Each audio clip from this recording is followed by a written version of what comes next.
Siku ya Jumanne, Juni 17, 2025 iligeuka kuwa siku ya simanzi kuu kwa wakazi wa Tabata Bonyokwa na maelfu ya waombolezaji kutoka maeneo mbalimbali ya jiji la Dar es Salaam na hata mikoani walipokusanyika kwa wingi kuaga miili ya wanandoa waliopendwa sana katika jamii yao. Ni Anthony Kaboli mwenye umri wa miaka 46 na mkewe Anna Amir mwenye umri wa miaka 39 ambao walikutwa wamefariki dunia nyumbani kwao mnamo Juni 12, 2025 katika tukio lililoacha wengi na mshangao, maswali na majonzi makubwa. Ni mapema asubuhi ya machozi, kabla hata ya jua kuchomoza kikamilifu, waombolezaji walikuwa wamejaa nje na ndani ya nyumba ya wanandoa hao, macho yao yakilowana na machozi yasiyo na kizuizi. Wengine walikaa kimya kwa huzuni, huku wengine wakihitaji msaada wa kushikiliwa kutokana na mshtuko na uchungu wa kuondokewa na wawili waliokuwa kiungo muhimu si tu katika familia yao bali pia katika jamii. Nyumba ya familia hiyo iligeuka kuwa kitovu cha vilio, maombolezo, sala na kumbukumbu za maisha ya watu wawili waliokuwa wameshika misingi ya upendo, mshikamano na heshima ya ndoa, licha ya changamoto walizopitia kwa miaka zaidi ya miaka 20 ya maisha yao ya ndoa. Ibada ya kuaga marehemu ilianza majira ya saa 4 asubuhi nyumbani kwao, ambapo ndugu, jamaa na majirani walikusanyika kwa ibada ya maombi na kupeana faraja. Baadaye maelfu walijumuika katika kanisa Katoliki parokia ya Yohana Mbatizaji, mahali ambapo ibada kuu ya kuaga marehemu hao iliongozwa na Paroko Jeremia Msaki. Alizungumza kwa uchungu mkubwa juu ya maisha ya imani ya Anton na Anna. Na kwamba waliamini katika Kristo, na basi baada ya kuamini kwao wakabatizwa, wakaingizwa katika kanisa kwa sakramenti ya ubatizo na masakramenti mengine waliendelea kuyapata. Lakini basi kubatizwa tu, kuingizwa katika utaratibu wa kanisa haitoshi. Kama haufuati utaratibu wa kanisa haitoshi kubatizwa peke yake. Lakini hawa ndugu zetu waliendelea kufuata zile taratibu za kanisa. Walikuwa wakisali sala mbalimbali na hasa kwenye jumuiya, na basi jumuiya yao ni mashahidi, na basi walishiriki taratibu nyingine za kanisa. Vipi? Kwamba hawa ndugu walikuwa hawajafunga ndoa. Kwa hiyo baba jina Antoni Hilari alinitaarifu kuhusu jambo hilo ni wiki 3 kabla ya umauti kuta. Na basi kwa sababu hiyo umauti ulivyowakuta, nikaona nia yao ilikuwa ni njema. Walikuwa na tamaa ya kurekebisha maisha, na tamaa ya kurekebisha maisha, kutoka katika maisha kizuizi kuishi katika maisha ya uchumba sugu na kwenda katika maisha ya masakramenti, maisha ya wanandoa, familia yenye ndoa. Basi ni kwa sababu hiyo tumekusanyika hapa kuwaombea kama wapendwa wetu msamaha wa Mungu, ili basi kwa sababu kifo kimewakuta wakiwa wajajiandaa kutoka katika kizuizi hicho cha uchumba sugu, basi Mungu mwenyewe mwenye huruma afanye nini? Awaone, awaangalie na awatunze kwa yale mema ambayo basi walikuwa wakiyafanya. Iombea sisi wenyewe. Hatujui kifo kitatukuta katika hali gani. Sasa ni sawa pia kujiombea. Na zaidi sana na tujiombee, tuweze kutambua, tuweze kuwa na utambuzi kwamba uhai ni zawadi. Uhai ni zawadi kutoka kwa Mungu. Uhai ni zawadi kutoka kwa Mungu. Kwa hiyo Mungu anavyotupatia zawadi hii, sisi wajibu wetu ni kuutunza, kuulinda na kuutetea. Kuutunza, kuulinda na kuutetea uhai. Uhai sio wako, ni wa nani? Ni wa Mungu. Uhai ni wa Mungu. Kwa hiyo sisi ambao tumebahatika kupewa zawadi hiyo ya uhai, tuwe watu wa shukrani katika maisha, lakini pia tuishi na upendo na muumba wetu. Tuishi katika hali ya upendo na nani? Na muumba wetu. Tukionyesha kwamba tunajali, tunathamini hiyo zawadi ya uhai ambayo amefanya nini? Ametupatia. Pendo tu ndio unajenga. Kumbe basi hakuna sababu yoyote ile ambayo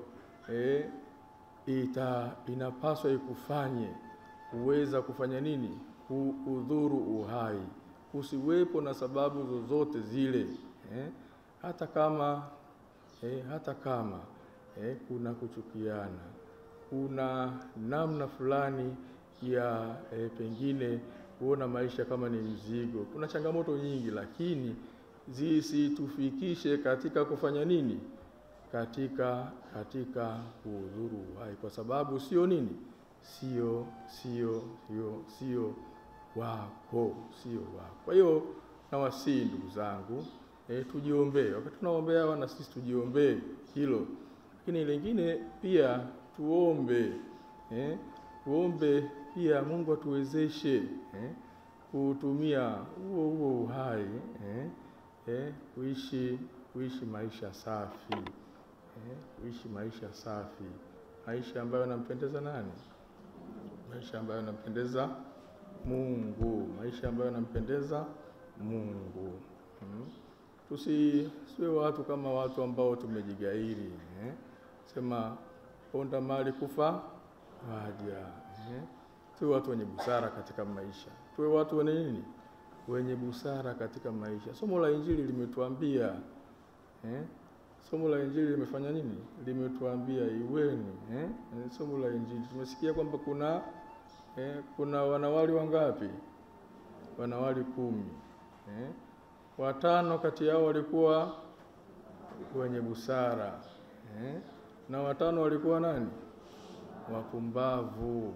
Wenye busara walikuwa tayari wakati wowote. Walijiandaa kumlaki bwana harusi. Walijiandaa ni busara. Na sisi basi katika maisha yetu tujiandae kukutana na kifo. Tujiandae kukutana na nini? Na kifo. Sasa hii ndio swala la msingi.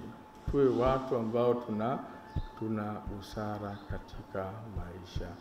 Pendwa na familia ya Mungu, tuendelee kuombea ndugu zetu Toni na Ana. Huruma ya Mungu awasamehe makosa yao na awapokee kwake mbinguni. Lakini pia tuendelee kujiombea na sisi. Tuwe katika hali ya neema ili kifo kitakapotukuta basi tuweze kulakiwa na nani? Na Mungu. Tuombe familia, ndugu na jamaa wote ambao basi tunahuzunishwa na kuondokewa na msiba wa ndugu zetu hawa. Raha ya milele uwape Bwana. Wapumzike kwa amani. Simame. Walikuwa waumini wa kweli. Wiki 3 zilizopita walinifuata na kuniambia kuwa walikuwa na hamu ya kufunga ndoa yao rasmi kwa mujibu wa imani ya Kikatoliki. Walikuwa tayari. walikuwa wamekomaa kiroho. Ni huzuni kwamba mauti imewakatisha ndoto yao, lakini naamini mbele za Mungu upendo wao na imani yao vimehesabiwa haki. Mwisho wa kumnukuu Paroko Msaki, ambaye alizungumza hayo kwa sauti iliyojaa hisia.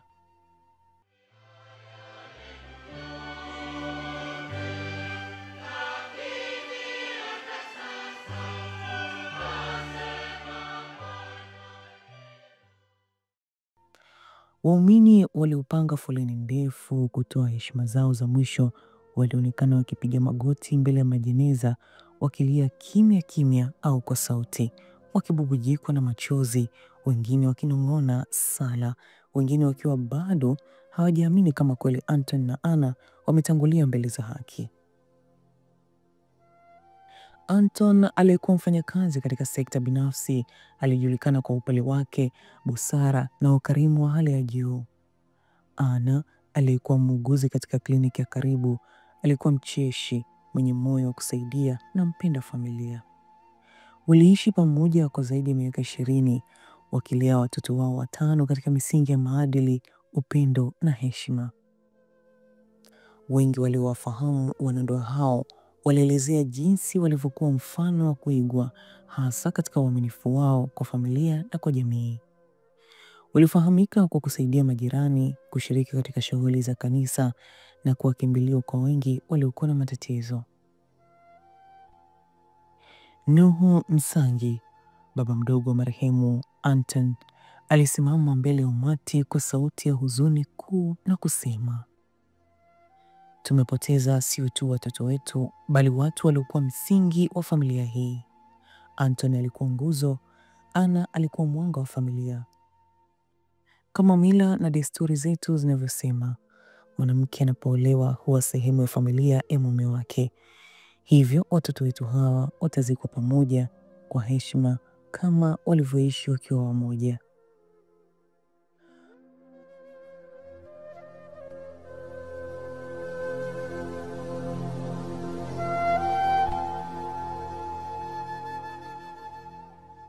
Mimi naitwa Nuhu Mzirai, ni baba mdogo wa marehemu. Historia fupi wa haya marehemu ni kwamba mwanaume Anthony amezaliwa 79 na mkewe alizaliwa 86. Kwa asili ni Wapare toka wilaya ya Mwanga, tarafa ya Jipendea, kijiji cha Ngulu. Baada ya masomo na hayo shule zao walikuja Dar es Salaam rasmi kwa ujasiriamali.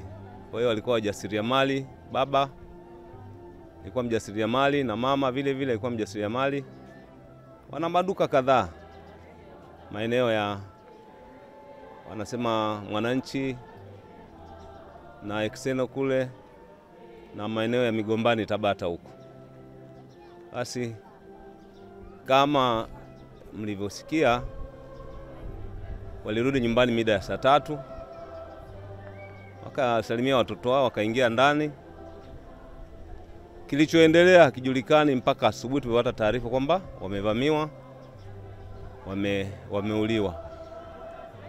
Sisi katika imani tunaamini kifo ni kifo tu, lakini kifo chao kinatutafarikisha kidogo, sababu bado umri wao ni mdogo na hatujasikia kwamba wana maugomvi na majirani au na watu au wafanyabiashara wenzao. Nachoomba wananchi na ndugu zetu, tusubiri vyombo vya dola vinafanya kazi. Mimi naamini jeshi la polisi liko makini, linafanya kazi. Tuache wafanye kazi, basi mwisho wa siku tutapata matokeo. Tumepotelewa na ndugu, ameacha watoto bado wadogo. Niseme tu inasikitisha, lakini hatuna namna, ishatokea. Basi tuombee kwa Mungu. Asante. Baada ya ibada ya kanisani, miili ya marehemu Anton na Anna ilisafirishwa kuelekea kijiji cha Ngulu, wilaya ya Mwanga, mkoani Kilimanjaro, walikozaliwa Anton na ambako familia yake ina makazi ya kudumu. Safari hiyo iliongozwa na msafara mkubwa wa magari, huku watu wakilia na kuimba nyimbo za maombolezo, wakisindikiza wapenzi wao katika safari yao ya mwisho. Mazishi yamefanyika leo Juni 18, 2025 katika makaburi ya familia, ambapo wamezikwa katika kaburi moja, ishara ya upendo wao usiotenganishwa na mauti. Katika maneno ya mwisho ya Paroko Msaki alisema, mapenzi ya kweli hayaishi kaburini. Huu ni mwanzo wa kumbukumbu ya maisha yao. Wametangulia, lakini walituachia zawadi kubwa ya kuishi kwa upendo, kwa heshima na kwa imani. Tumwombe Mungu awapokee kwa amani na awalinde watoto aliowaacha. Wakati jua lilipokuwa linazama siku hiyo ya Juni 17, vilio vyao bado vilisikika. Dunia ilikosa watu wawili wa thamani, lakini mbingu ilipata wawili waliokuwa tayari kuzima wa milele. Nendeni mkapumzike kwa amani.